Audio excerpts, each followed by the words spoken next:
यशोदा मैया जैसे ही दर्शन खुले ना, यशोदा मैया दर्शनार्थी नहीं देखती रहे, कोई सो नजर तो नहीं लगा रहा हूं मेरे लाला को। कोई गोपी अगर टकटकी लगा के ठाकुर जी को देखती है तो मैया यूं कह दे, अरे ने घूंघट कर ले, ने टेर कर ले, कोई ओट ले ले, मात देख लाला को। उसके पीछे दो कारण है। पहला कारण मेरे लाला को कहीं नजर नहीं लग जाए, और दूसरा कारण ठाकुर जी इतने कोमल हैं कि हम अपलक नेत्रों से और बिल्कुल स्पष्ट नेत्रों से ठाकुर जी को देखते हैं, तो कहीं ठाकुर जी को हमारे तीक्ष्ण नेत्रों से श्रम ना हो जाए, उनको पीड़ा ना हो जाए। भाई नेत्रों के बाण धनुष बाण से ज्यादा तेज लगते हैं। कोई व्यक्ति अगर आंख पूरी खोल करके और बिल्कुल क्रोध में भर के आपको देख ले, और क्रोध में ना भी देखे, पूरी आंख खोल करके देख दे, आप खुद डर जाओगे। इसलिए ठाकुर जी को सदैव ओट से देखना चाहिए। कई माताएं आपको वृंदावन में ब्रजवासिनी माताएं दिखेंगी, वो ऐसे घूंघट कर लेंगी और फिर यहां से पल्लू भी ऐसे कर लेंगी और वहां में से ऐसे देखेंगी ठाकुर जी को। हमारी श्री राधा वल्लभी परंपरा में तो प्रत्यक्ष ठाकुर जी को देखने का विधान है ही नहीं। वहां तो यही है कि कोई झरों को रखो, वहां से ठाकुर जी को देखो, वहां कोई छेद हो, वहां से ठाकुर जी को देखो। क्यों? हमारे नेत्र इतने तीक्ष्ण हैं, कहीं श्याम सुंदर को पीड़ा ना हो जाए। सजल तो ये होते नहीं उनको देख के, इसलिए हमारे यहां ऐसी विधा है।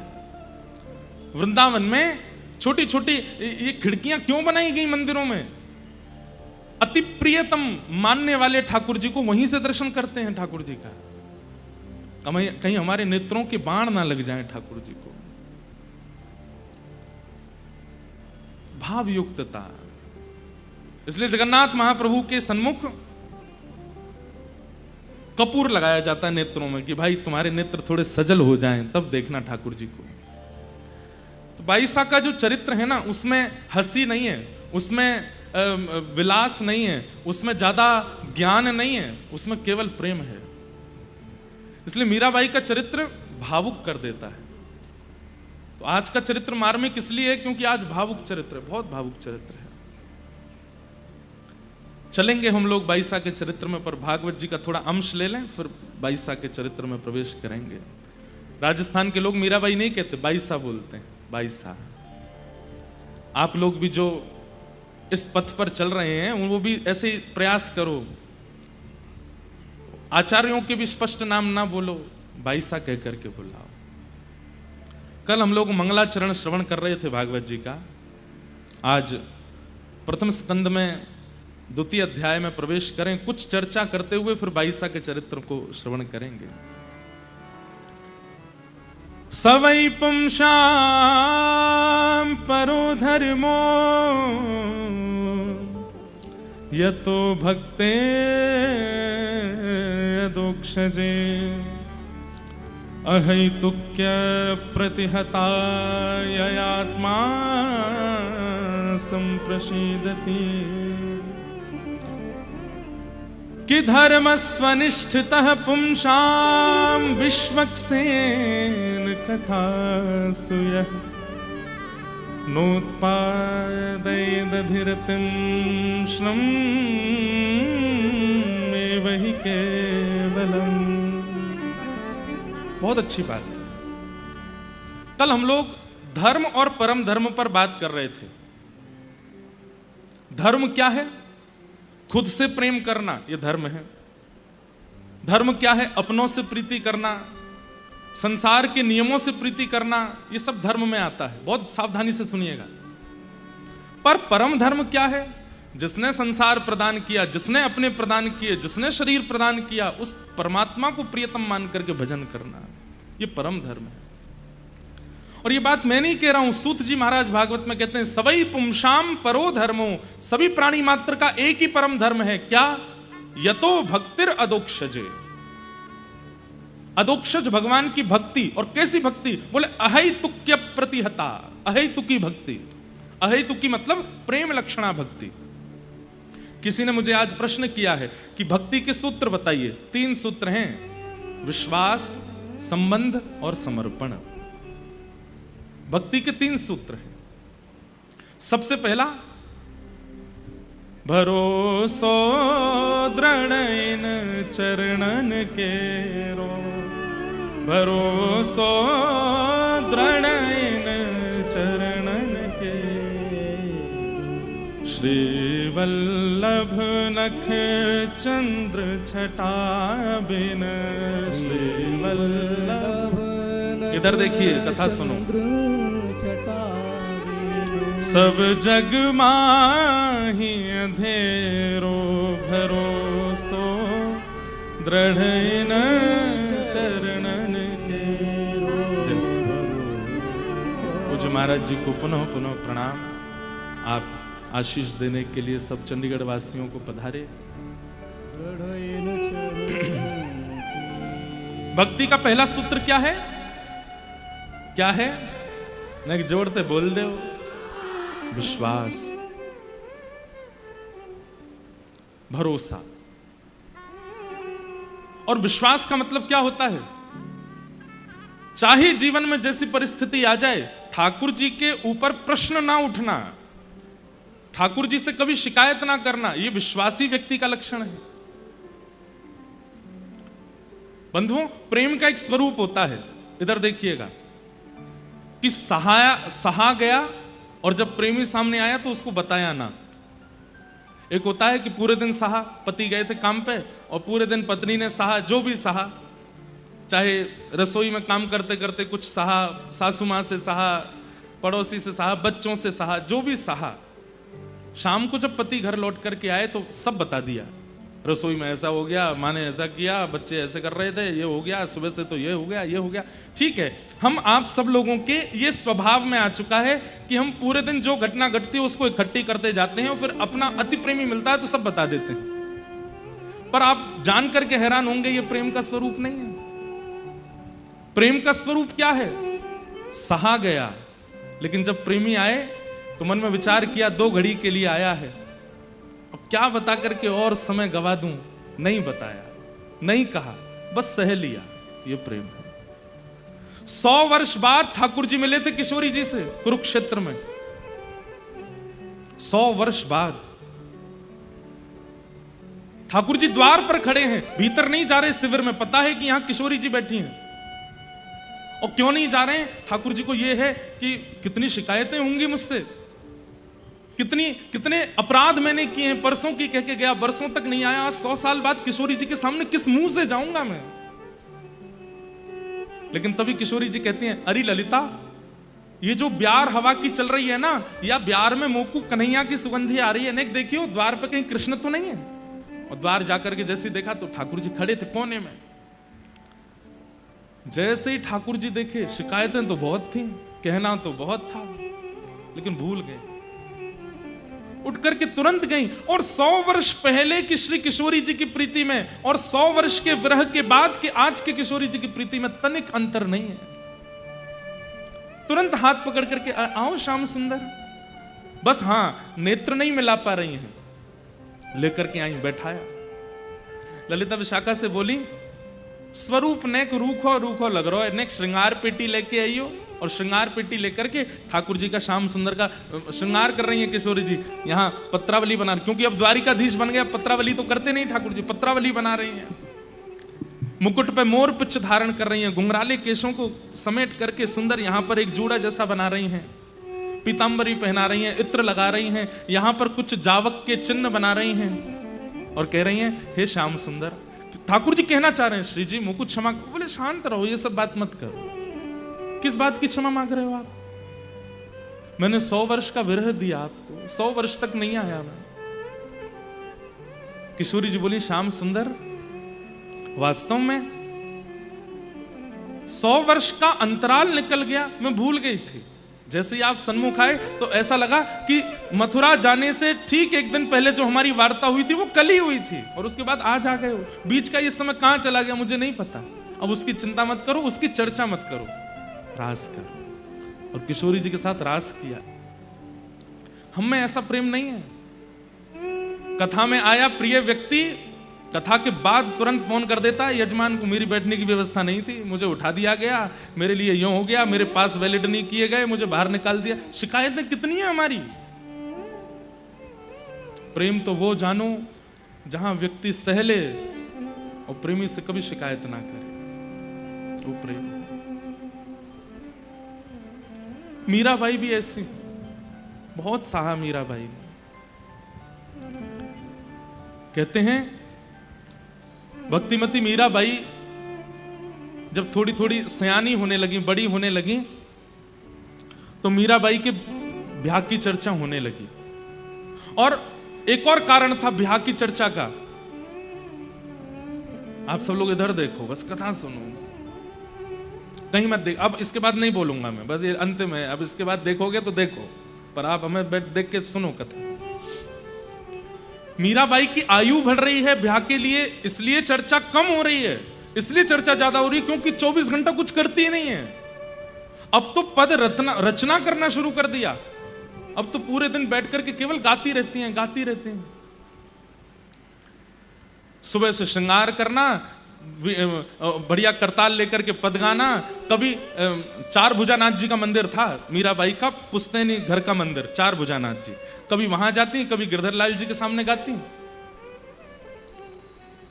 माता पिता सबको चिंता होने लगी, बोले इसका ब्याह करो। मीराबाई से किसी ने जाकर के कह दिया, बोले कि भाई साहब आपकी तो ब्याह की चर्चा चल रही है, आपकी बुआ आई है ना। हाँ, वो बुआ मेवाड़ के राजघराने में ब्याही हैं। वहीं मेवाड़ के राजघराने के एक सुंदर सुकोमल सुशील राजकुमार को आपके लिए बता रहे हैं, और ऐसी ऐसी चर्चा चल रही है। मीराबाई हंसने लगी, हंस करके बोली, तुमने गलत सुना होगा। मेरी माँ ने तो मेरे बींद बता रखे हैं, मेरे दुल्हा बता रखे हैं। मेरे दुल्हा वो कोई और नहीं होगा, मेरे दुल्हा मुझे पता है कौन है। बोले कौन है? बोले ये बैठे सामने, ये जो भीतर बैठे यही है मेरे दुल्हा, और कोई मेरा दुल्हा नहीं होगा। सब सखियां हंसने लगी, बोले कि अरे आप भी बड़ी भोली हो, आपको कुछ नहीं पता, आपके ब्याह की चर्चा चल रही है। जो मीराबाई को लगा कि ज्यादा ही चर्चा कर रहे हैं ब्याह की, तो बाईसा माता जी के पास गई, पिताजी के पास गई, सबसे जाके बोली, आप लोग ये सब क्या चर्चाएं कर रहे हैं? जिसका पूर्व ही ब्याह निश्चित हो गया हो उसकी अन्य कहीं चर्चा करना अपराध है, पाप है। मां बोली, तेरी कब चर्चा? आपने ही तो बताया था कि ये मेरे बींद हैं। मां बोली, वो तो मैंने ऐसी हंसी में बोल दिया था। मीराबाई बोली, आपकी हंसी थी, मेरे लिए वास्तविकता है वो। मैं उनको वर्ण कर चुकी हूं। मेरे नेत्रों में, मेरे मन में, मेरे बुद्धि में सर्वस्व श्री कृष्ण विराजमान है। अन्य किसी का वर्ण मैं कैसे कर सकती हूं मां? सब लोग सोचते इसकी बचकानी बातें, सुनो ही मत। लेकिन मीराबाई को सबसे ज्यादा अगर उनके परिवार में कोई प्रेम करता है तो वो श्री राव दूधा जी, उनके दादाजी। मीराबाई अपने दादाजी के पास गए, गोद में बैठा लिया मीराबाई को। क्या बात है मीरा, इतना क्यों रो रही है? आप सबको समझाओ ना, सब मेरे ब्याह की बातें करते हैं, सब कहते हैं कि मीरा का ब्याह होगा, वहां होगा, ऐसे होगा। दादाजी मुझे ब्याह नहीं करना, मैं तो गिरधर लाल को अपना प्रियतम मानती हूं, वही मेरे पति हैं। राव दूधा जी ने मीराबाई के रुदन को देख करके वचन दे दिया, जब तक मैं जीवित हूं तेरा ब्याह नहीं होगा, तू चिंता मत कर। लाली, मेरे बाद अगर ये तेरा ब्याह कहीं कर दें तो मैं नहीं कह सकता, लेकिन जब तक मैं जीवित हूं। मीराबाई बोली, आप कहीं नहीं जाएंगे, आप मेरे पास रहेंगे। मेरे दो ही तो हैं, या तो गिरधर लाल मेरे हैं या मेरे दादू मेरे हैं, और कोई मेरा नहीं है। आप मुझे छोड़ के नहीं जाना। राव दूधा जी हंसने लगे, नहीं जाऊंगा। और राव दूधा जी ने पूरे परिवार को बुला करके कह दिया, मैं जब तक जीवित हूं, मेरी श्वास चल रही है, मीरा का ब्याह नहीं होगा। घर परिवार के लोग बोले, पिताजी आप कैसे हैं? अरे घर के बड़े लोग चाहते हैं कि हमारे बच्चों का ब्याह हो, उनका गृहस्थ आश्रम, आप कैसा निर्णय ले रहे हैं कि मीरा का ब्याह नहीं होना चाहिए? राव दूधा जी बोले, क्योंकि मीरा के अंतरंग रूप को तुम अभी जान नहीं पाए हो। वो किस भाव में रहती है, किस स्थिति में रहती है, उसको तुम अभी समझ नहीं पाए हो। मीराबाई प्रसन्न हो गई, बड़ी खुश है। और जब तक राव दूधा जी रहे, मीराबाई का ब्याह हुआ ही नहीं। ऐसा एक, बंधुओं आप लोग नहीं समझेंगे, लेकिन वो लोग जो भक्ति करना चाहते हैं और सब उनको रोकते हैं, लेकिन एक व्यक्ति उनको ऐसा मिल जाता है जिसके आश्रय में वो भक्ति कर पाते हैं। वो व्यक्ति उनके लिए ठाकुर जी से कम नहीं होता, जिसके कारण वो भक्ति कर पाते हैं। कई लोगों को व्यासपीठ से ऐसी उम्मीद होती है। कोई मुझे बोल रहा था, बोले महाराज जी आपको तो बहुत सेलिब्रिटी जैसी फीलिंग आती होगी, इतने लोग आपको पूछते हैं, इतने लोग आपकी फोटोज लेते हैं, आगे पीछे चलते हैं। मैंने कहा नहीं, जिम्मेवारी वाली फीलिंग आती है। क्यों? इतने लोगों ने आशा लगा रखी है हमसे कि हम उनको ठाकुर जी से मिला रहे हैं। हमारी एक भी गतिविधि, हमारी एक भी इच्छा, हमारी एक भी स्थिति उनके चित्त का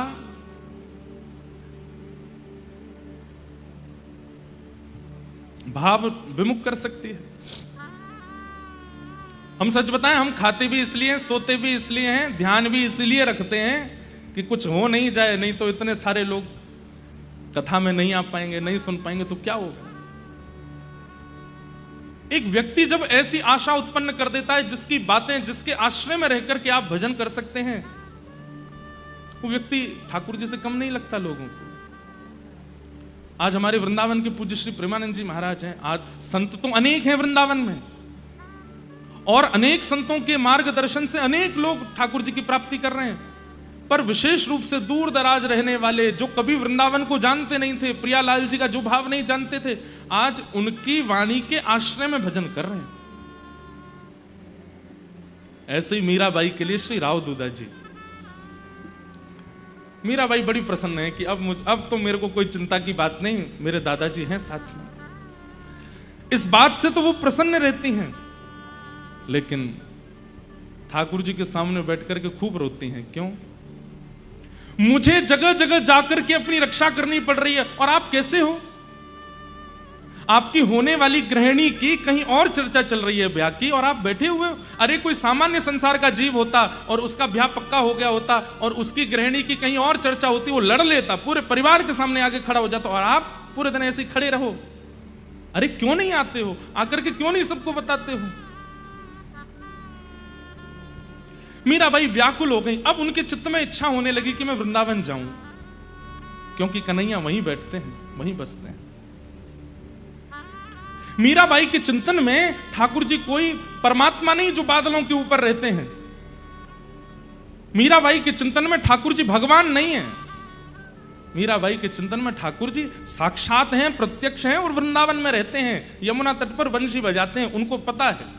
मीराबाई सुबह उठते ही अपनी सखियों से यही चर्चा करती हैं, अभी देखो सूर्योदय हो रहा है। बोले हाँ, अभी लाला उठे होंगे, आंख मीट रहे होंगे अपनी, यशोदा मैया से कह रहे होंगे मुंह को माखन खवाओ। मैया मक्खन बिलो रही होगी, मक्खन निकाल के खवावेगी। बाकी बात फिर गौशाला जामेंगे, दूध पीमेंगे, फिर कन्हैया ऐसो करेंगे, फिर कन्हैया। वो उसको पास्ट टेंस में नहीं देखती हैं कि कभी हुई है लीला, वो कहती हैं अभी भी हो रही है वृंदावन में।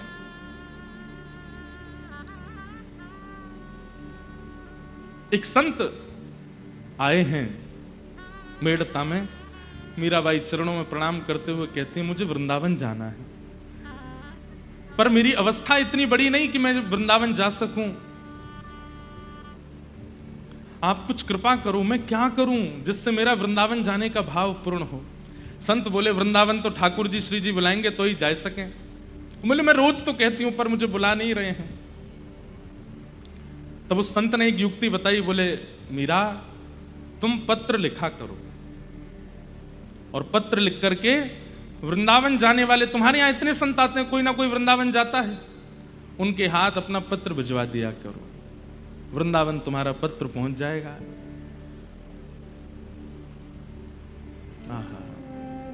मीराबाई तुरंत पहुंच गई अपने ठाकुर जी के सामने और पत्र लिख रही हैं ठाकुर जी को। आज तक कभी पत्र नहीं लिखा है, केवल बात की है, लेकिन पहली बार पत्र लिख रही हैं मीराबाई। और जैसे ही पत्र लिखने के लिए बैठी हैं, एक के बाद एक, एक के बाद एक के बाद एक खाली पन्नों को फाड़ती जा रही हैं। बस थोड़ी स्याही चलती है, उसके बाद फाड़ देती हैं। किसी ने पूछा इतने पत्र क्यों फाड़ रही हो, कुछ लिखती तो होने। तब किसी ने, मीराबाई ने किसी से कहा सामने बैठ के देख तो मेरी अवस्था। और सामने बैठ करके एक सखी देख रही है, तो मीराबाई की अवस्था क्या, वो जैसे ही पत्र लिखने के लिए कलम उठाती हैं, हाथ कांपने लगते हैं, नेत्रों से अश्रुपात होने लगता है, पूरा शरीर कंपायमान होने लगता है। यह भी प्रेम का स्वरूप है बंधुओं, कि अपने प्रियतम को चित्त में कितना प्रेम है ये बताने का प्रयास तो कर रहे हैं, पर बता नहीं पा रहे हैं। मैं कहा करता हूं कि कोई व्यक्ति अगर आपके सामने ये बोल देता है कि मैं तुमसे इसलिए प्रेम करता हूं या मेरे प्रेम का कारण ये है, तो वो प्रेम नहीं है। प्रेम का कारण कभी बता ही ना पावे, कभी बोले ही ना पावे, बस उसके मुख को देख के पता चल जाए वो प्रेम है। बहुत मेरे को इतना प्रिय लगता है ये पद कि मैं बहुत कम गाता हूं कथाओं में, लेकिन मुझे ये सबसे प्रिय पद है मीराबाई का। पतियां मैं कैसे लिखूं,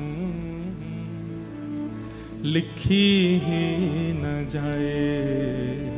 पतियां मैं कैसे लिखूं, लिखी ही न जाए। पतियां मैं कैसे लिखूं, लिखी ही न जाए। पतियां मैं कैसे लिखूं, लिखी ही न जाए। क्यों? कलम धरत मेरो कर कांपत है, कलम धरत मेरो कर कांपत है। कलम धरत मेरो कर कांपत है, कलम धरत मेरो कर कांपत है। जैसे तैसे कुछ लिख भी देती हूं तो नैन रहे हैं झराए, नैन रहे हैं झराए। पतियां मैं कैसे लिखूं,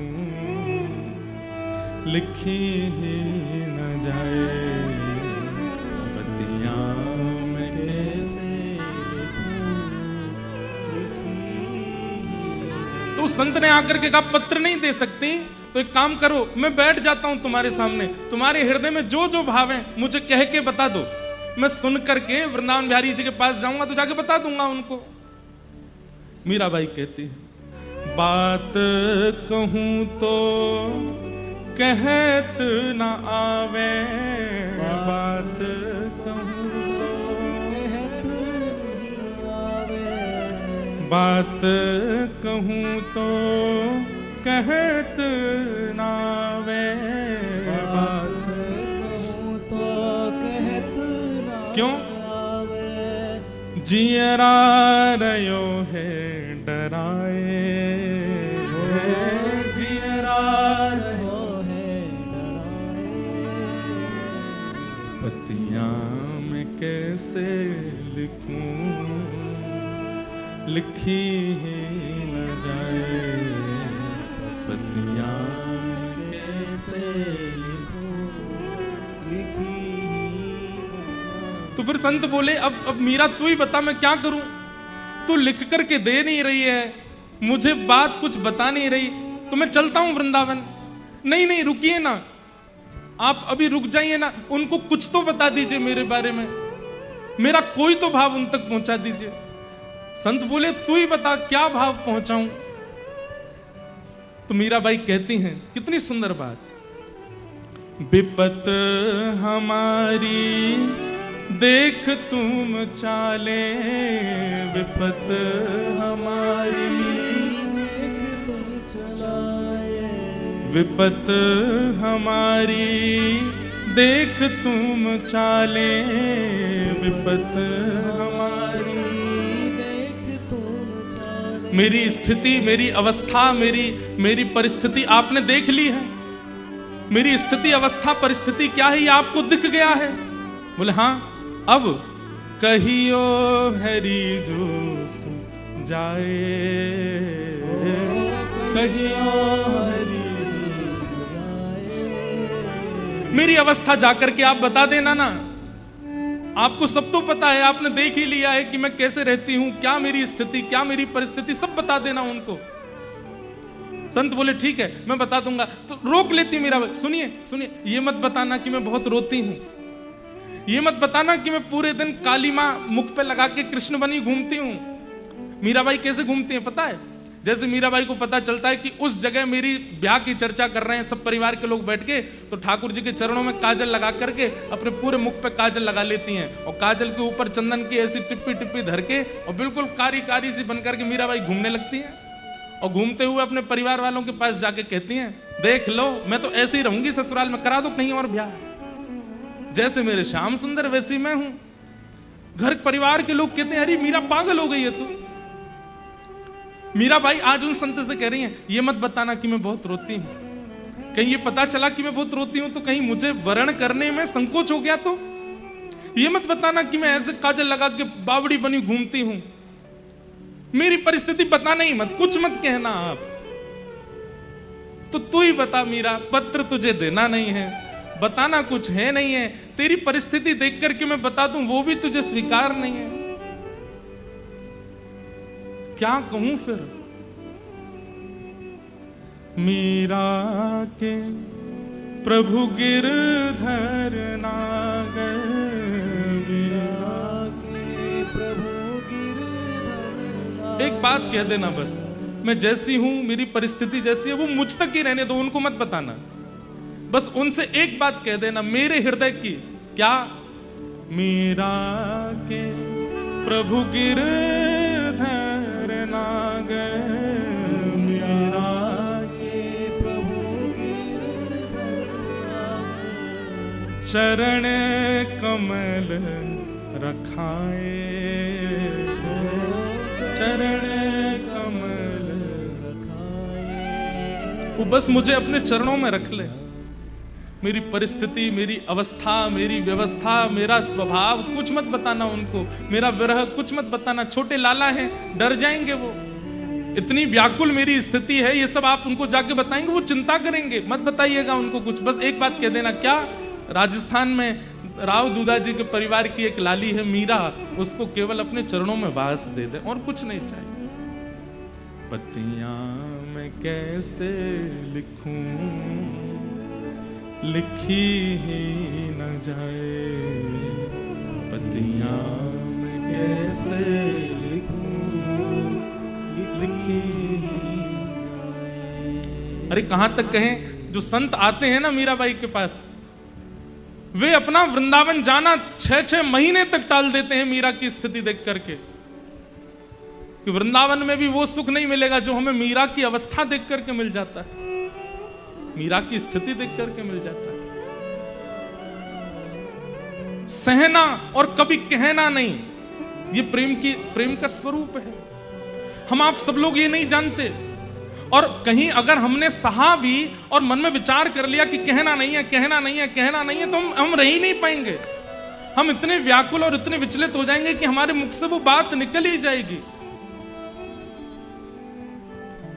सहना और कुछ ना कहना, ये प्रेम का स्वरूप है। मेरा उद्देश्य आप कहीं प्रताड़ना पे मत ले जाना, कोई और दूसरे चीजों पे मत ले जाना। सहना मतलब विरह, सहना मतलब अपने प्रियतम के, ठाकुर जी की स्मृति में जो विरह होता है उनको सहना, और कभी कहना नहीं, वो प्रेम है। मीराबाई का ऐसा प्रेम। मीरा के प्रभु गिरधर नागर, मीरा के प्रभु गिरधर नागर, चरण कमल रखाए, चरण कमल रखाए,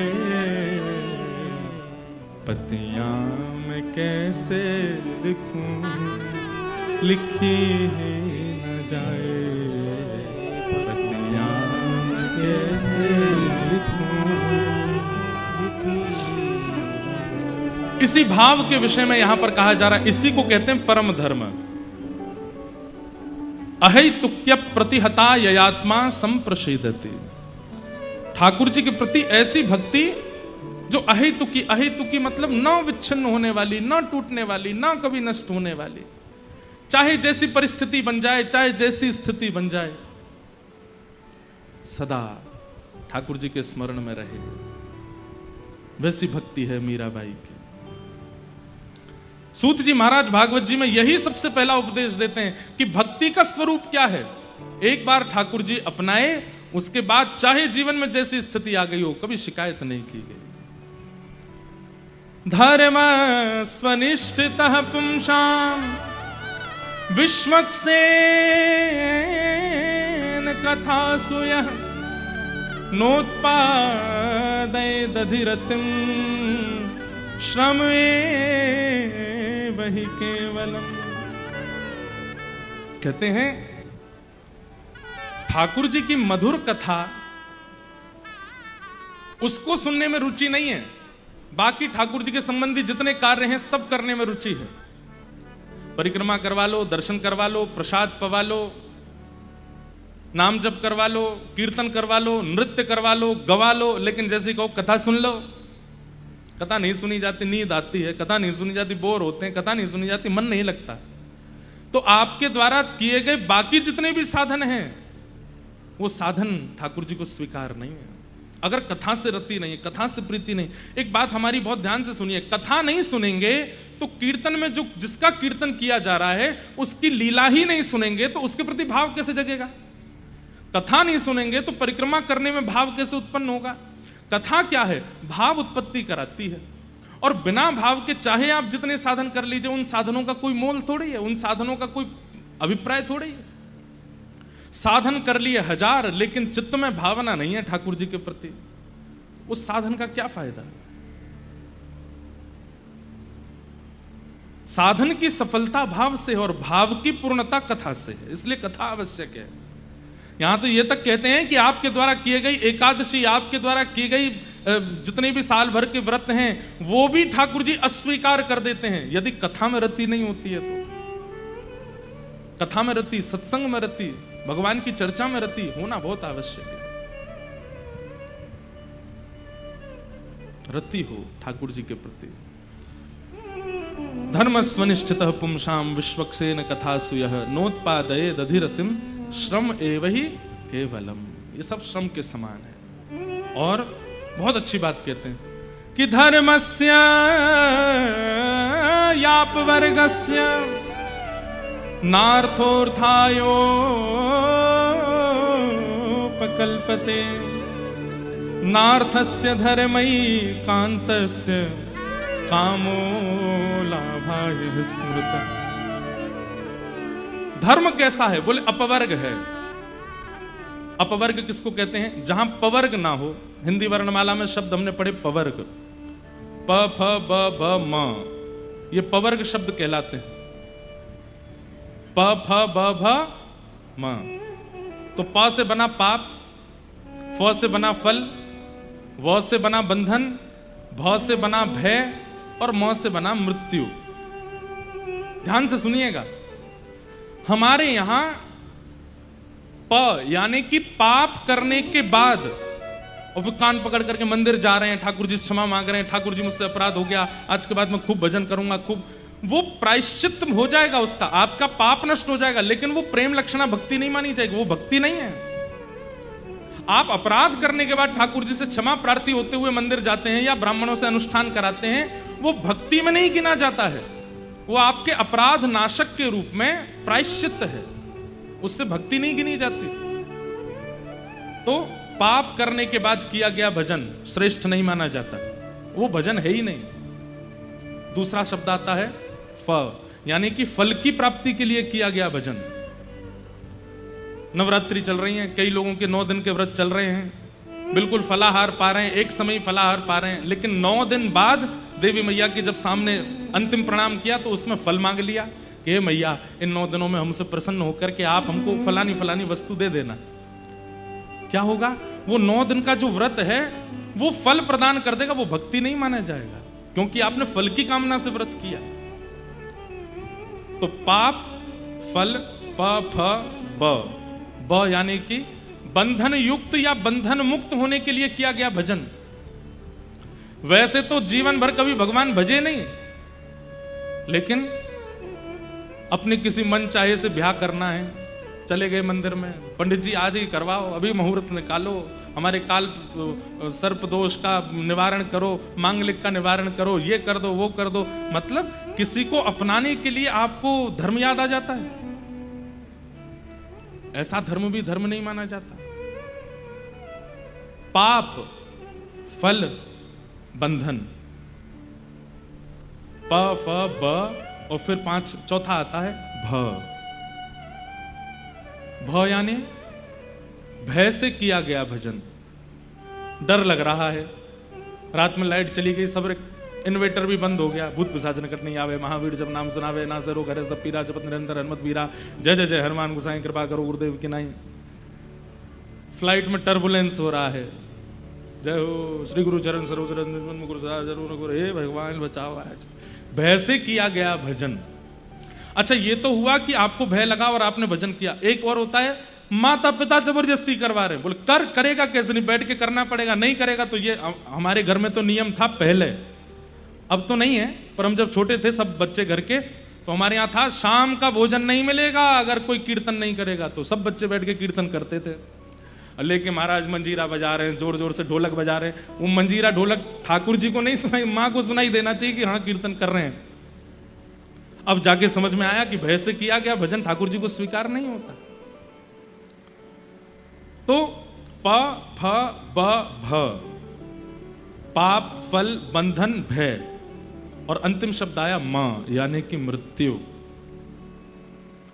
मृत्यु समीप आने पर भगवान का भजन, या फिर कई बार ऐसा होता है कि हमारे घर का कोई व्यक्ति मरणासन अवस्था में है और फिर हम उसके लिए पाठ करा रहे हैं, ब्राह्मण जी बैठा रहे हैं, ये करवा रहे हैं, वो करवा रहे हैं, अनुष्ठान करवा रहे हैं, उसके सामने राधा राधा मंत्र चला दिया, चलता रहे, सुनता रहे, सुनता रहे। क्यों? प्राण निकलने वाले हैं, कुछ ही दिन बच्चे हैं। उस समय पर किया गया भजन भी मुक्ति दे देगा, लेकिन वो भजन भक्ति प्रेम भक्ति में स्वीकार नहीं किया जाता।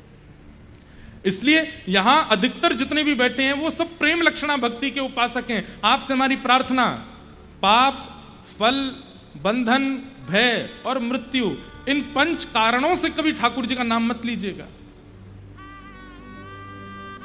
पाप हो गया, आप ठाकुर जी से कहो नाथ पाप मैंने किया है, इसका मुझे प्रायश्चित नहीं, इसका जो फल हो मैं भोगूंगा, मुझे दीजिए। ये प्रेम लक्षणा भक्ति करने वाले का स्वभाव है। बंधन मिले तो अच्छा, नहीं मिले तो कोई बात नहीं, ठाकुर जी आपने कोई बढ़िया सोच के रखा होगा, उससे प्रार्थना नहीं करते। कई बहनें तो बेचारी मनपसंद जो जिसको वो प्रेम करती हैं उसको पाने के लिए ही शंकर जी पे दूध चढ़ाती रहती हैं, इसको दिलाओ। मिल जाए तो अच्छा, नहीं मिले तो नाथ आप जैसी इच्छा, आप जैसा प्रयास करेंगे, हमारी कोई आपसे अर्जी नहीं है। ये प्रेमी भक्त का लक्षण होता है। पाप बंधन भय, भय से कभी भजन नहीं करेगा, भय लगने पर कभी भगवत स्मरण नहीं, भय लगने पर उसकी निवृत्ति ढूंढ लेगा, लेकिन ठाकुर जी का नाम उच्चार, अब वो बात अलग है कि हमारे स्वभाव में आ चुका है तो हम कर लेते हैं, भय से भजन नहीं। प फ ब, फल की प्राप्ति के लिए भजन नहीं। चाहे दुनिया की कैसी भी वस्तु हो, मेरे भाग्य में होगी तो मुझे मिलेगी, मैं उसके लिए यत्न नहीं करूंगा, मेहनत करूंगा, परिश्रम करूंगा, दिन रात एक करके कमाई करूंगा, सब करूंगा, पर उसके लिए ठाकुर जी से प्रार्थना नहीं करूंगा, हे बिहारी जी हमें ये दे दो, हे बिहारी जी हमें ये दे दो। हमने अपनी कथा में फल प्रदान करने वाले भजन गाने बंद कर दिए। फल मांगना ही नहीं है ठाकुर जी से। ठाकुर जी आपके सामने खड़े हैं, यही एक फल है, आपके पूर्व जन्म के कर्मों का फल है कि आप उनके सामने खड़े हो, आप उनका नाम उच्चारण कर रहे हो। उसके बाद उनसे फल क्या मांगना? फल से तो रस मांगा जाता है, सामने खड़े हैं, उस रस का आस्वादन करें। और मां यानी कि मृत्यु, मृत्यु से भयभीत होकर के भजन नहीं। हमारा भजन कैसा है?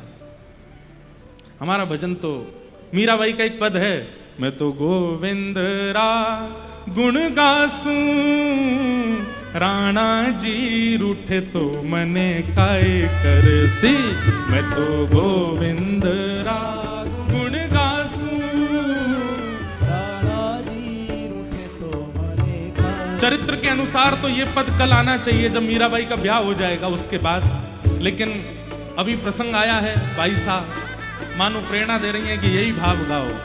मीराबाई कह रही हैं, अरे ये राजा रूठ जाएगा, राणा जी रूठ जाएंगे, मेरे ससुराल के रूठ जाएंगे मेरे भजन करने से, इसलिए मैं भजन करना छोड़ दूं ना। ये रूठे तो रूठे रहे, वो नहीं रूठना चाहिए। गाती है मीराबाई, मैं तो गोविंद रा गुण गासूं, राणा जी रूठे तो मने काय कर सी, मैं तो गोविंद रा गुण गासूं, राणा जी तो गोविंद रा गुण गासूं, राणा जी रूठे तो मने काय करसी। मैं तो गोविंद रा गुण गासूं, राणा जी रूठे तो मने काय करसी। ओ चरणामृत रा नेम हमारा, चरणामृत रा नेम हमारा, चरणामृत रा नेम हमारा, चरणामृत रा नेम हमारा। मैं तो नित उठ दर्शन पासूं, मैं तो नित उठ दर्शन पासूं। हाँ मैं तो नित उठ दर्शन पासूं, मैं तो नित उठ दर्शन पासूं। ओ मैं तो गोविंद रा गुण गासूं, राणा जी रूठे तो मने काय करसी। मैं तो गोविंद रा गुण गासूं, राणा जी रूठे तो मने काय। गोविंद बोलो हरि गोपाल बोलो, गोविंद बोलो हरि गोपाल बोलो, गोविंद बोलो हरि गोपाल बोलो, गोविंद बोलो हरि गोपाल बोलो। श्री राधा रमण हरि गोविंद बोलो, राधा रमण हरि गोविंद बोलो। प्यारे राधा रमण हरि गोविंद बोलो, राधा रमण हरि गोविंद बोलो। मैं तो गोविंद रा गुण गासूं, राणा जी रूठे तो मने काय करसी। मैं तो गोविंद रा गुण गासूं, राणा जी। प्यारे गिरधर लाल की,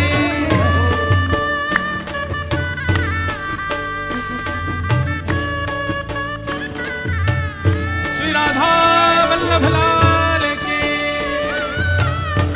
ऐसी रूखी जय नहीं जोर की चाहिए। बोल श्रीनाथ प्यारे की।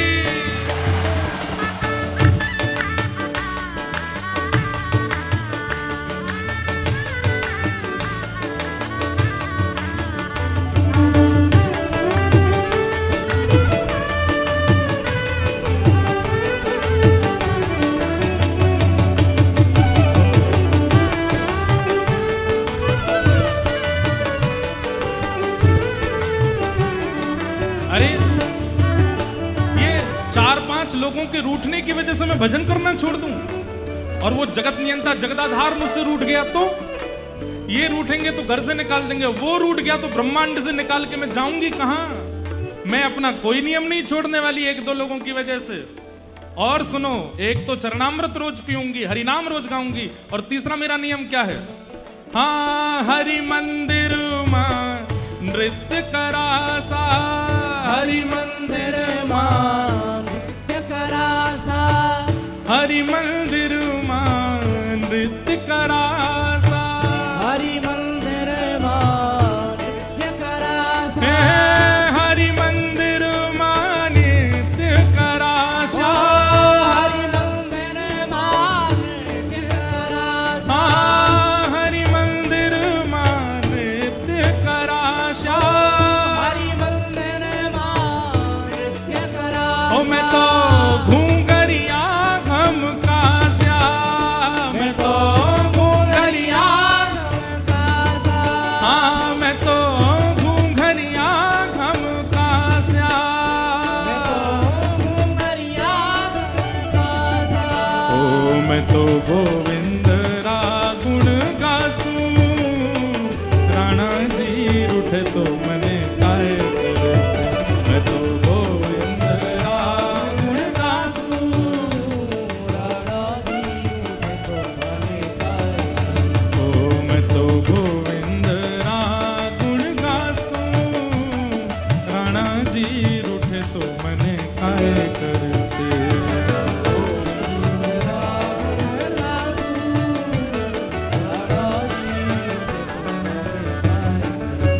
मीराबाई की ननद बोलती है, तू भजन करना नहीं छोड़ेगी, तुझे भोजन नहीं मिलेगा, तुझे सोने को नहीं मिलेगा, तुझे कोई भी सुख समृद्धि नहीं मिलेगी। मीराबाई बोली, मत दो। क्यों? राम नाम का जहाज चला श्याम, राम नाम का जहाज चला श्याम, नाम नाम का जहाज चला श्याम, राम नाम का जहाज चला ओ श्याम, राम नाम का जहाज चला श्याम, राम नाम का जहाज चला हे श्याम, कृष्ण नाम का जहाज चला श्याम। कृष्ण नाम का जहाज चला ओ मैं तो श्याम, भव सागर तर जासू, प्राणा जी उठे तो मन काय कर सी। मैं तो भव सागर तर जासू, गाइए। ओ मैं तो गोविंद रा गुण गासू, प्राणा जी उठे तो मन काय कर से।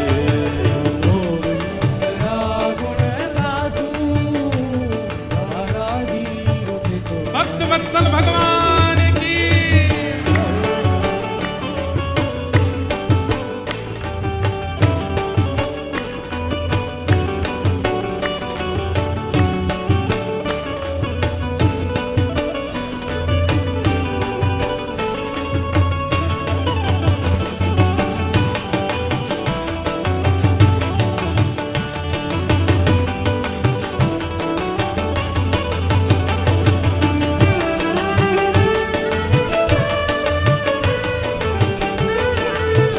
गिरधरलाल प्यारे की।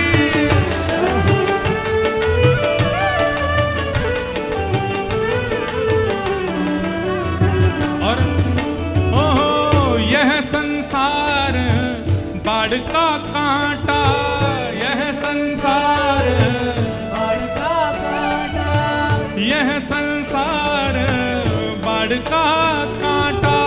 ये संसार बाढ़ का कांटा, मैं जा संगत नहीं जासू, मैं या सोगति नहीं जासू, ओ मैं जा संगत नहीं जासू, ओ मैं जा संगति नहीं जासू, ओ मीरा के प्रभु गिरधर नागर, मीरा के प्रभु गिरधर नागर, मीरा के प्रभु गिरधर नागर। मीरा के प्रभु गिरधर नागर, मैं तो निरख परख गुण गासू, ओ मैं तो निरख परख गुण गासू, ओ मैं तो निरख परख गुण गासू। मैं तो निरख परख गुण गासू, हे गोविंद मेरो है, गोपाल मेरो है, हाँ गोविंद मेरो है, गोपाल मेरो है, हे गोविंद मेरो है, गोपाल मेरो हे है। गोविंद। भैया मीराबाई से एक चीज सीख लो, कितनी निडर है मीराबाई, उनको किसी का डर नहीं है। बोले चाहे जो कर लो, ठाकुर जी को नहीं छोड़ूंगी। क्यों?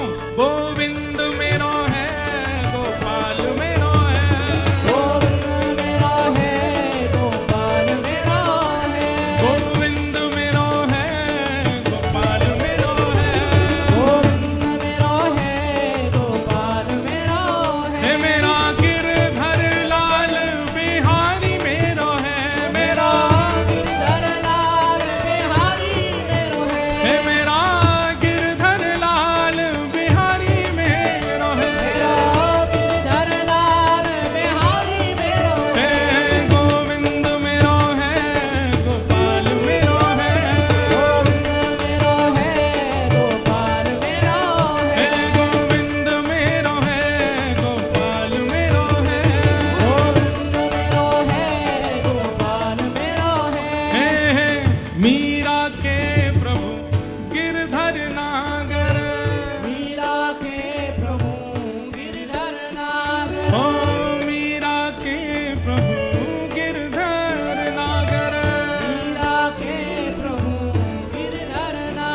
तो निरख परख गुण गासूं, राणा जी रूठे तो मन काय करसी। मैं तो निरख परख गुण गासूं, राणा जी रूठे तो मन काय। मैं तो गोविंद रा गुण गासूं, राणा जी रूठे तो मन काय करसी।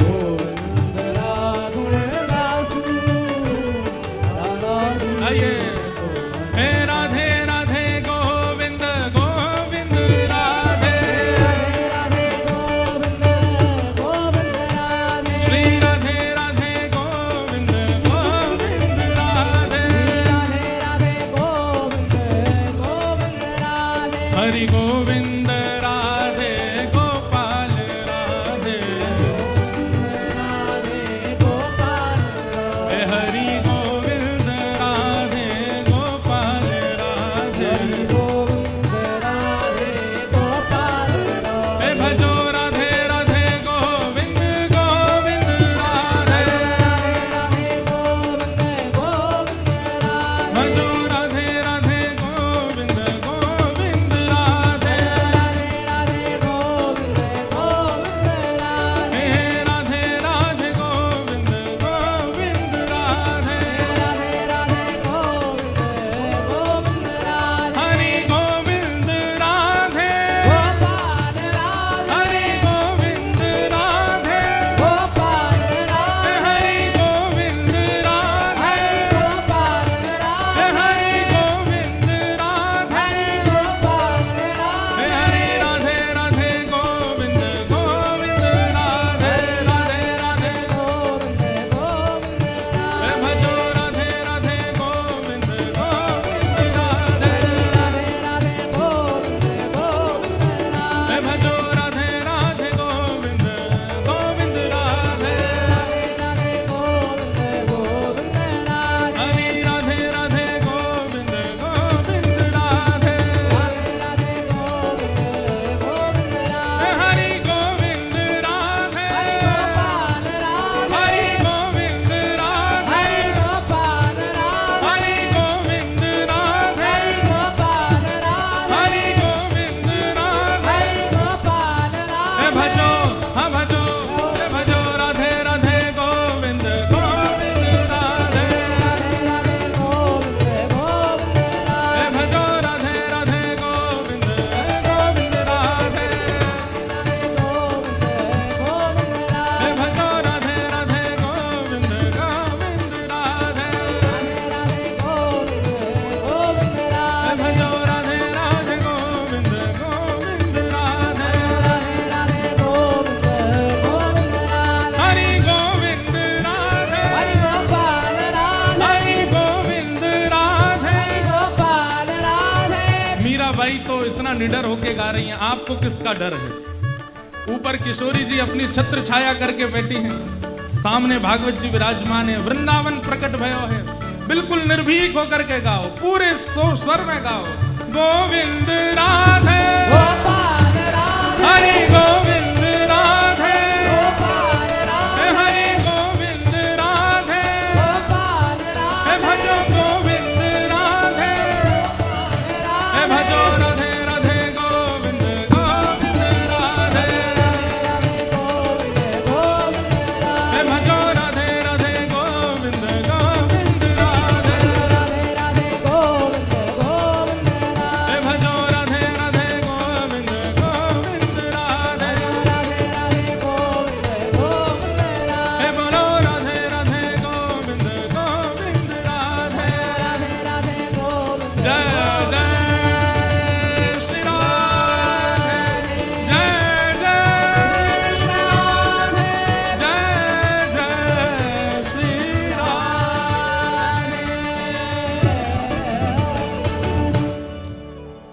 मैं तो गोविंद रा गुण गासूं, राणा जी रूठे तो मने काय करसी। मैं तो गोविंद रा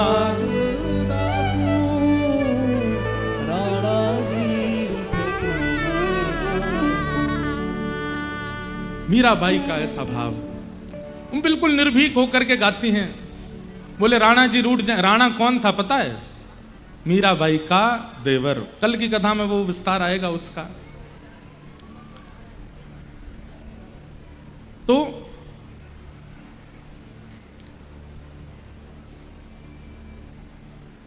धर्म पाप, फल, बंधन, भय और मृत्यु के कारण से नहीं करना चाहिए। हम कम से कम हम लोगों को, हम प्रेम लक्षणा भक्ति के उपासक हैं, हम ठाकुर जी से प्रेम करते हैं, हमारी कोई इच्छा नहीं है उनसे। हमारी भक्ति तो कम से कम ऐसी हो कि हम इन पंच भावों से ठाकुर जी का भजन ना करें। हाँ, इतना कह सकते हैं कि जैसे फल की प्राप्ति में कई लोगों को संतान की कामना होती है, कई लोगों को उज्जवल भविष्य की कामना होती है। हर कामना के पीछे उद्देश्य ठाकुर जी हों। संतान ऐसी मिले जो वृंदावन से प्रेम करने वाली हो, ऐसे हमें पति मिले जो वृंदावन ले जाने वाले हों, ऐसी पत्नी मिले जो ठाकुर जी का भजन कराने वाली हो। इस कामना से अगर फल की कामना भी की जाए तो वो फल गलत नहीं है, वो भी उचित है। इस भाव से फल की कामना की जा सकती है। मीराबाई प्रेम से ठाकुर जी की सेवा करती हैं। आज जन्माष्टमी आ रही है बंधुओं। पहली बार मीराबाई को ठाकुर जी का दर्शन कब हुआ? सुनो, हर साल मीराबाई पूरे कल मैंने बताया था ना कि मीराबाई के ठाकुर जी जहां विराजते थे उसका स्थान का नाम क्या था? श्याम कुंज। श्याम कुंज में मीराबाई विराजमान रहती और मीराबाई के श्याम कुंज में प्यारे गिरधर लाल जी आनंद से विराजते। श्री राधा रमण लाल की जय। परमानंद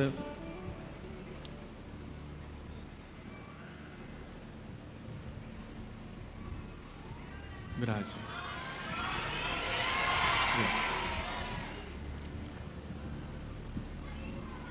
जय।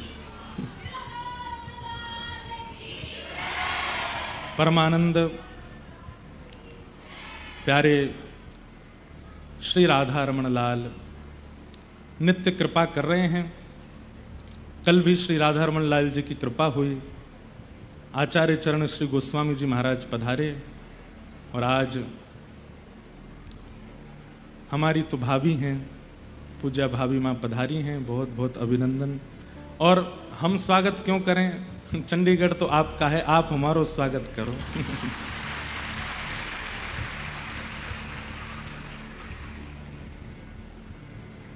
और विशेष रूप से तो महाराज जी हमारे बड़े भैया के समान हैं, बड़े भैया ही हैं। तो भैया की ससुराल के संग संग छोटे वारी इनकी ससुराल है जाए। तो उस नाते से तो चंडीगढ़ में हमारा आतिथ्य होना चाहिए, स्वागत होना चाहिए। पर आज कृपा करके आपका आगमन हुआ। बहुत बहुत समस्त श्रोताओं की ओर से, व्यास मंच से भाभी माँ को बारंबार प्रणाम। खूब खूब स्वागत, अभिनंदन। आपके प्रकल्प, आपके भाव सबसे छुपे नहीं हैं। सबके युवाओं के हृदय में प्यारे राधा रमण लाल जी की मधुर भावना, मधुर सेवा, मधुर शास्त्रों को आप अपने भाव से स्थापित कर रही हैं। आपको बारंबार प्रणाम। मैं तो गोविंद रा गुण गासूं, राणा जी रूठे तो मने खाए कर से। चरणामृत रा नेम हमारा, चरणामृत रा नेम हमारा। मैं तो नित उठ दर्शन जासूं, मैं तो नित उठ दर्शन जासूं। हे राम नाम रा जहाज चला स्या, राम नाम रा जहाज चला स्या। हे कृष्ण नाम रा जहाज चला स्या, मैं तो भव सागर तर जासूं, मैं तो भव सागर तर जासूं। ओ मीरा के प्रभु गिरधर नागर, मीरा के प्रभु गिरधर नागर, हाँ मीरा के प्रभु गिरधर नागर। मीरा के प्रभु गिरधर नागर, हो मैं तो निरख परख गुण गासूं, मैं तो निरख परख गुण गासूं, हो मैं तो गोविंद रा गुण गासूं। राणा जी रूठे तो मने काय करसूं, मैं तो गोविंद रा गुण गासूं। निर्भयी हैं मीराबाई। तो जन्माष्टमी का दिन था और मीराबाई 10 साल से जन्माष्टमी मनाती आ रही हैं। खूब प्रेम से मंदिर सजाती हैं, खूब अपना श्रृंगार करती हैं, लाल जी की जैसे विधि से पूजा सेवा होनी चाहिए सब करती हैं। लेकिन आज बाईसा सुबह से बहुत परेशान है, रूठी हुई हैं। तो सखियों ने पूछा कि आप इतनी निराश क्यों हैं, आप तो जन्माष्टमी का उत्सव इतने आनंद से मनाती हो, आज क्या हुआ? तो मीराबाई कहती हैं हमेशा मैं ही मनाती रहूं, ये तो कभी आते नहीं, ये तो कभी आते नहीं है। अरे जब इतनी सजावट हम करते हैं, इतना प्रेम से हम श्रृंगार करते हैं, इतने भाव से हम सब व्यवस्था करते हैं, ये क्यों नहीं आते हैं? इनको भी तो आना चाहिए। तो किसी सखी ने कह दिया आज पता नहीं क्यों मन में ऐसा लग रहा है बाईसा आज ये आएंगे, आज ये आएंगे। तो बाईसा का स्वभाव ऐसा है। और बंधुओं, हर प्रेम लक्षण भक्ति वाले का ऐसा स्वभाव हो जाता है, उसको किसी के द्वारा कहे गए शब्दों में छल कपट झूठ का अनुभव नहीं रहता। समझ रहे हैं? हमारी इतना सीधा हो जाता है प्रेम उपासी कि कोई व्यक्ति कुछ कह दे, उसको ये नहीं पता चलता कि ये छल में बोल रहा है, ये कपट कर रहा है या झूठ बोल रहा है। आप कहेंगे महाराज जी इससे अच्छा तो फिर प्रेम उपासक बनना ही नहीं चाहिए व्यक्ति को। जब उसको छल कपट और झूठ का ही पता नहीं चलता तो कोई भी छल करेगा, कोई भी कपट करेगा, कोई भी उसको झूठ बोल के बहला फुसला के उसके साथ कुछ भी गलत कर सकता है। हमारी बात सुनिएगा, व्यक्ति जब प्रेम मार्गी हो जाता है, प्रेम भक्ति पथिक का उपासक हो जाता है, तो उसके चित्त में स्वाभाविक दीनता आ जाती है। वो इतना सरल सहज हो जाता है कि कोई कुछ भी कह दे वो सब मान लेता है। ऐसे में आपको डरना इसलिए नहीं है क्योंकि उसकी पग पग पे फिर रक्षा ठाकुर जी करते हैं।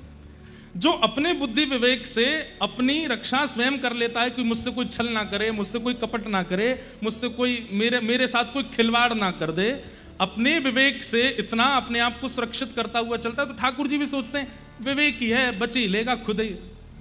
लेकिन जब ठाकुर जी देखते हैं कोई मेरा उपासक है, इतना सरल है, इतना सहज है, इतना दीन है, कोई छल करने जाता भी है, कोई कपट करने जाता भी है, तो ठाकुर जी उसकी रक्षा करते हैं। इसलिए सहज सरल बनने में आप लोग किंचित संकोच मत किया करो। सहज सरल बनिए, ठाकुर जी रक्षा करेंगे आपकी। संसार आपका कुछ नहीं बिगाड़ पाएगा। कोई जीवात्मा आपके साथ कुछ ऐसा व्यवहार नहीं कर सकता जिससे आपको चिंतित होने की आवश्यकता हो। मीराबाई कैसी हैं कि सखी ने कह दिया आज तो ठाकुर जी आएंगे, तो उस बात को मान करके तुरंत प्रसन्न हो गई। आएंगे आज? बोले हाँ, तू कह रही है तो जरूर आएंगे। जबकि वो रोज ही कहती है। वो कल भी कह रही थी कि आज ठाकुर जी आएंगे, मीराबाई कल भी मान गई थी। परसों भी कहा था उसने कि आज आएंगे ठाकुर जी, मीराबाई परसों भी मान गई थी। और रोज उसकी बात सुनकर के रोज श्रृंगार करती हैं अपना, आज ठाकुर जी आएंगे। अरे उसने कहा था आज ठाकुर जी आएंगे, दिया जलाओ, सुंदर सजावट करो, फूल लड़ लगाओ, ऐसे करो ऐसे करो। उसने कहा था ठाकुर जी आएंगे। और रात में जब सो जाती हैं तो भूल जाती हैं, सुबह उठ करके फिर पूछती हैं नहीं आए ना। वो सखी आगे फिर से आज पक्का आएंगे। अच्छा आ जाएंगे, अच्छा ला नए वस्त्र लेके मैं पहन लूं, तैयार हो जाऊं, ठाकुर जी आएंगे। कैसा सरल स्वभाव है उनका। वो ये भी नहीं कहती कि तूने कल झूठ बोला, कल भी कहा था कि आएंगे कल तो नहीं आए थे। प्रेम लक्षण भक्ति वाले का स्वभाव हो जाता है कि उसके स्वभाव व्यवहार में अत्यंत सरलताशीलता आ जाती है। आज जन्माष्टमी है और मीराबाई सुबह से उदास बैठी हैं, बोले हर बार हम ही बुलाते हैं, हम ही उत्सव मनाते हैं, आते तो है नहीं। और सखी ने कह दिया आ जाएंगे। जैसे ही सुना आ जाएंगे, सुन माँ के पास जा और माँ से बढ़िया वाली पोशाक लेके आ, और बाबूसा के पास जा, बाबूसा ने मेरे लिए बहुत सुंदर सुंदर आभूषण बनवाए हैं, मैंने कभी पहने नहीं, आज पहनूंगी, लेके आ। तूने कहा ना ठाकुर जी आएंगे। सुंदर श्रृंगार कर रही हैं, सुंदर सजा रही हैं स्वयं को, आ जाएंगे। नृत्य कर रही हैं, गा रही हैं, खूब आनंद कर रही हैं, झूम रही हैं, और रोज जाती हैं, सबको निमंत्रण देके आती हैं कि आज मेरे गिरधर लाल जी के आंगन में जरूर आना। क्यों? ठाकुर जी आएंगे। सब लोग कहते हैं मीरा तू तो रोज कहती है। बोले मैं रोज कहती हूं, पर उसने आज ही कहा है, जबकि वो भी रोज ही कहती है, लेकिन ये स्वभाव बन गया है उनका, इतनी सरल है। राव दूधा जी के पास गई, जाकर के बोली बाबू साहब आज जन्माष्टमी है। बोले जन्माष्टमी, चल पहले 2 पद सुना दे। श्री चतुर्भुज भगवान के सामने 2 पद सुना, वहां जाके 2 पद गाए, और 2 पद में सब लोग नृत्य करने लगे, अपने गिरधर लाल जी के सामने आकर के भाव से गा रही हैं, और बार बार मन में यही विचार कर रही हैं कि आज तो आप आओगे ना। करते करते प्रतीक्षा, जैसे ही रात्रि की मध्याह्न रात्रि हुई, और मध्याह्न रात्रि होते ही जैसे ही घंटे घड़ियाल शंख बजने लगे, ठाकुर जी के जन्मोत्सव की जैसे ही जय जयकार हुई, बाल कृष्ण लाल की जय, कृष्ण कन्हैया लाल की जय, सबके तो नेत्र खुले हैं, सब अपने स्थान पर खड़े हो गए, और मीराबाई उसी समय नेत्र बंद करके बैठी हैं। और जैसे ही नेत्र बंद किए हैं, श्याम सुंदर उनके हृदय में ही प्रकट हो गए हैं। सांवरी सूरत है, बंक अदा है, कमल जैसे नेत्र हैं, घुंघराले केश हैं, छोटे से लालजी हैं, और मीराबाई से कह रही हैं, एरी तू तो रोज यूं सोचा कि मैं तो आऊंगो ना, मैं तो आऊंगो ना, देख मैं तो आए गयो, अब तो को भरोसा है क्यों ना कि मैं तेरे पास आऊंगो।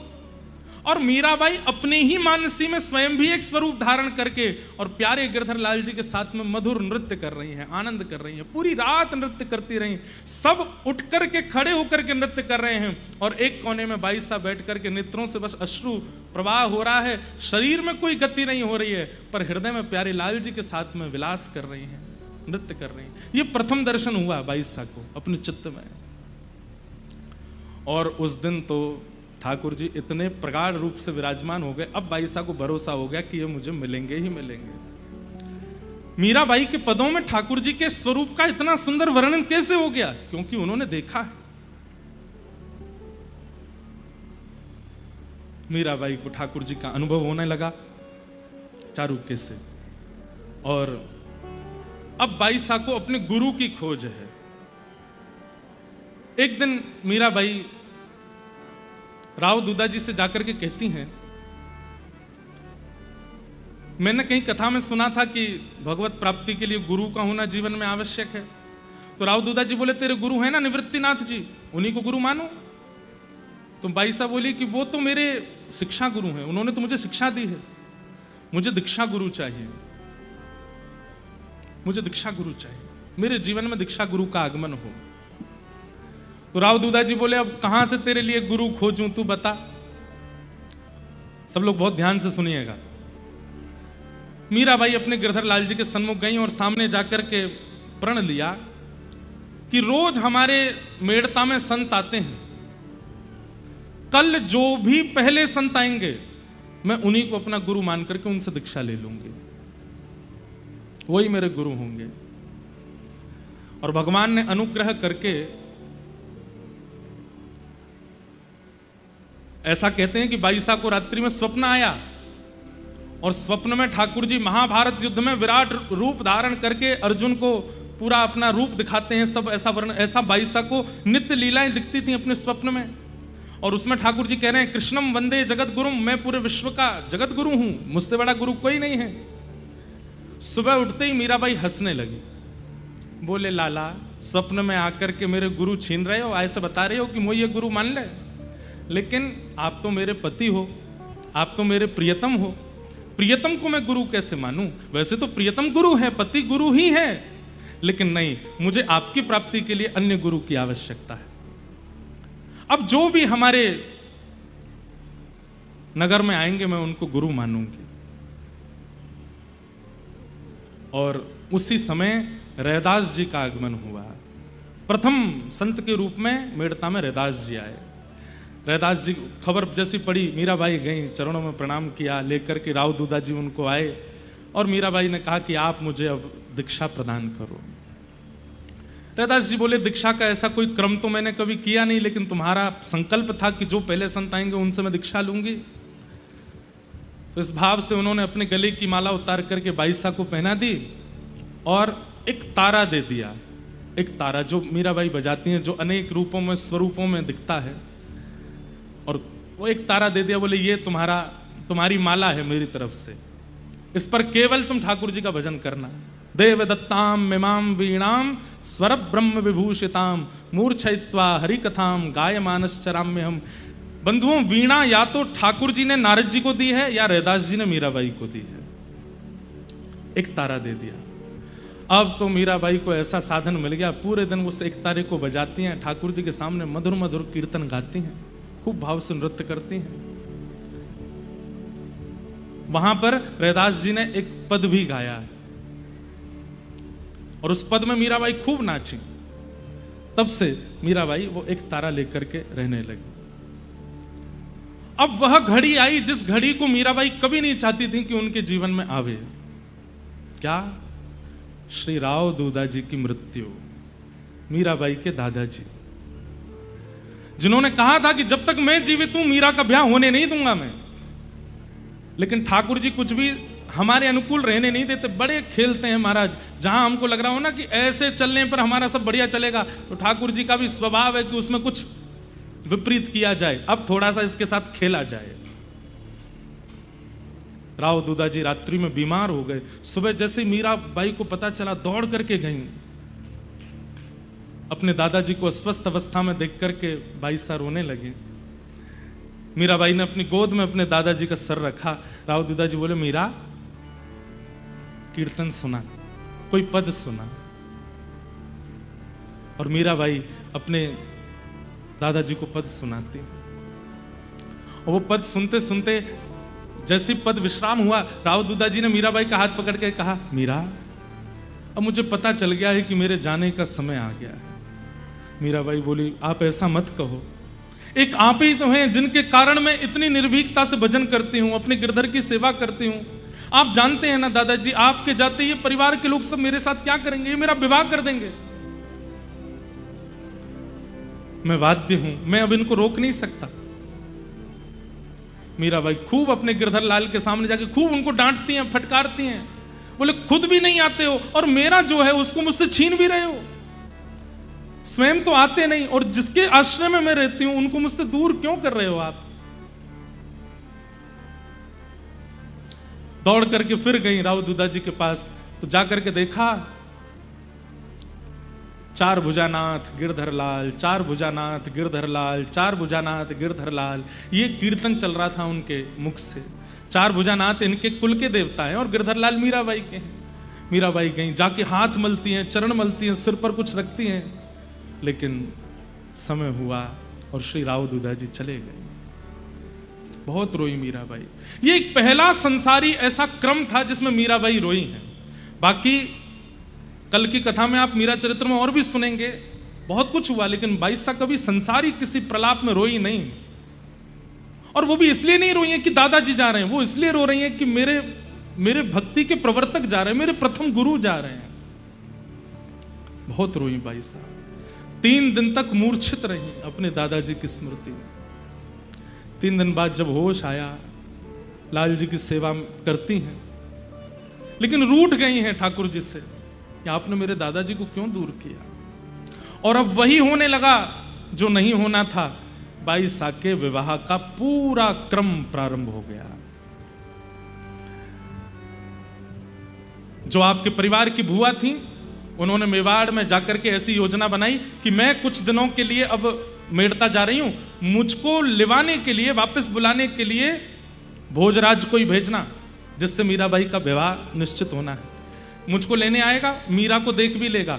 गुण सुनकर के, स्वभाव सुनकर के तो परिवार के लोग राजी हो ही गए थे कि हमको मीरा पसंद है, हम ब्याह कर लेंगे, लेकिन एक बार देख भी लो और ये मुझको लेने आएगा, इस बहाने से मीरा को देख लेगा तो और कार्य सिद्ध होगा।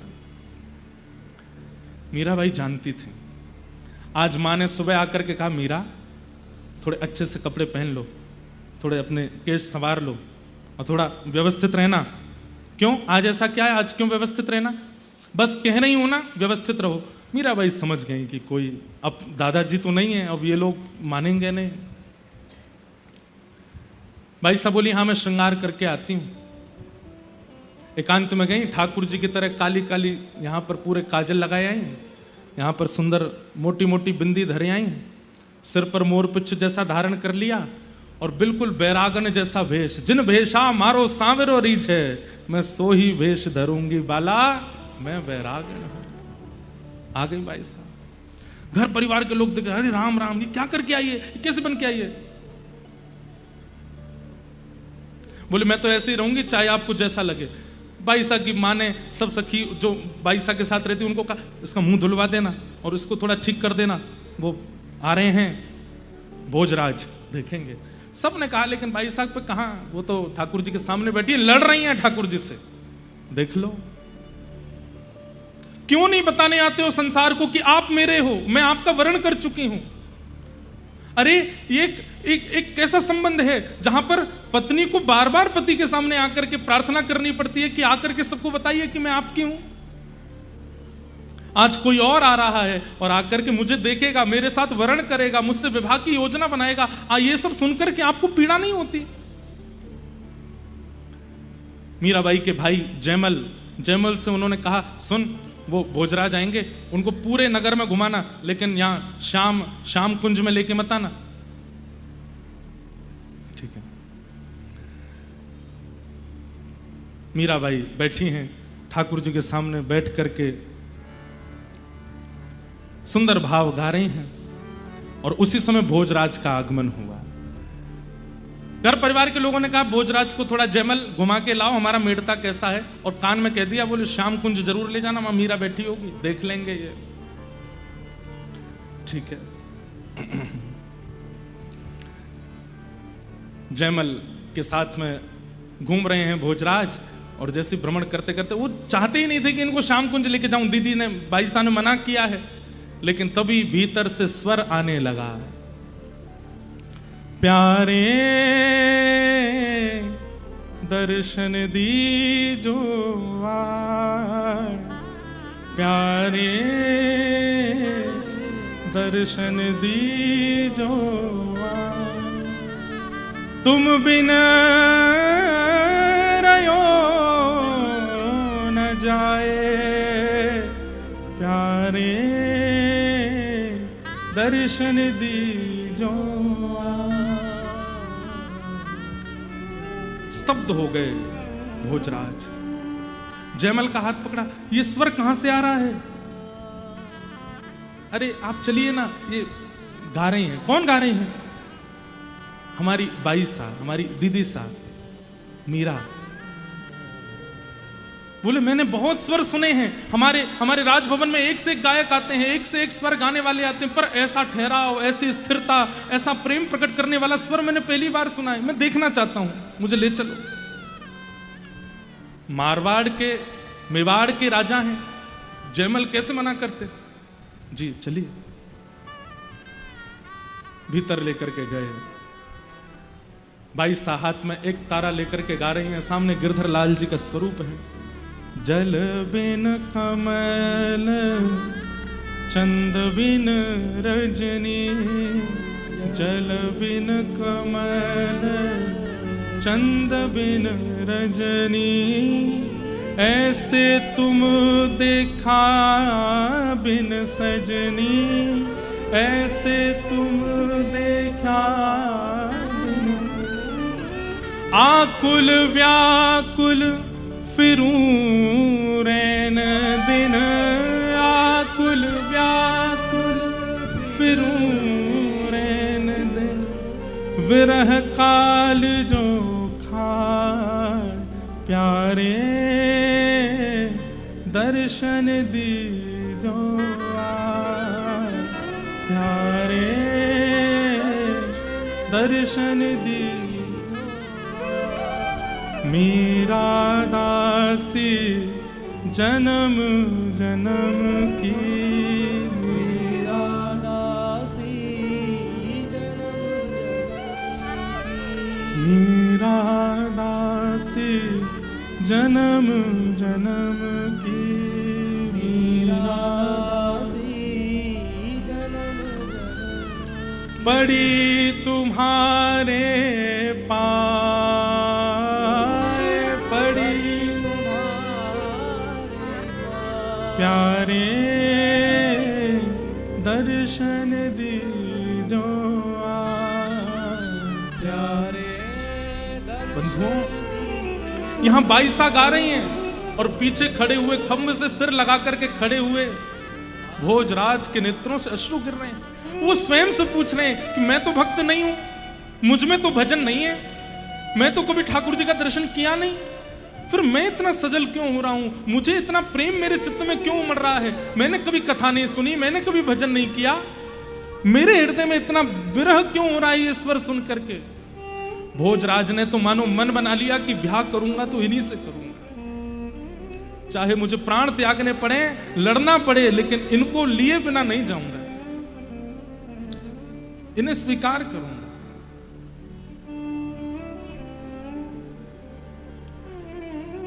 श्री राधा रमन लाल जी के परम सेवायत पूज्य गोस्वामी जी महाराज पधारे हैं।